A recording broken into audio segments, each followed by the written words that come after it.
အားမရှိတဲ့လူဆိုတာမရှိပါဘူးလူတိုင်းကတစ်ခုမဟုတ်တစ်ခုရှိတာပဲကိုယ့်ရဲ့အားသာချက်ကိုယ့်ရဲ့ skill တစ်ခုရှိကိုရှိတာပဲရှာမတွေ့သေးတာပဲနေမှာပေါ့နော်အဲ့တော့ကိုယ့်ရဲ့အားသာချက်ကပါလဲကိုယ့်ရဲ့ skill ကပါလဲဆိုတော့ရှာပြီးတော့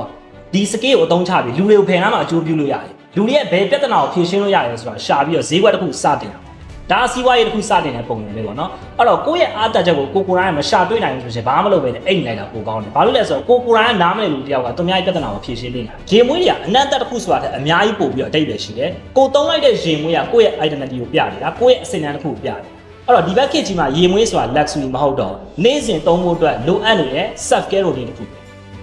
ဇာရှိဖို့ပဲလုပ်တယ်အခက်ခဲတွေရှိလာမယ်ကြာရှုံးတာတွေရှိလာမယ်ဒါလူတိုင်းရင်ဆိုင်ရမယ့်အရာတွေပဲဒီအရာတွေကိုမြင်လာပြီးတော့ကျွန်တော်တို့ကရှေ့ဆက်မသွားလို့မရအောင်ရှေ့ဆက်သွားကိုသွားမှာပဲအရှုံးနေရာတွေတော့သင်ခန်းလာယူပြီးရှေ့ဆက်သွားပါအောင်မြင်နေတဲ့လူနဲ့ကြာရှုံးနေတဲ့လူတွေကြားမှာကွာချက်ချက်ကအဲ့ဒါပဲကျွေးမွေးအစီအစဉ်တွေရှိတယ် promotion အစီအစဉ်တွေရှိတယ်လက်ဆောင်ပေးမယ့်အစီအစဉ်တွေရှိတယ်လာသမျှ customer အကုန်လုံးကိုလက်ဆောင်ပေးမယ့်အစီအစဉ်တွေရှိတယ်ပြီးတော့နောက်ဆုံးတစ်ခုနဲ့မဲဖောက်ပေးမယ့်အစီအစဉ်တွေလည်းရှိတယ်ပေါ့နော်အဲ့တော့အစီအစဉ်တွေကအများကြီးပဲအကုန်လုံးလာခဲ့ကြပါ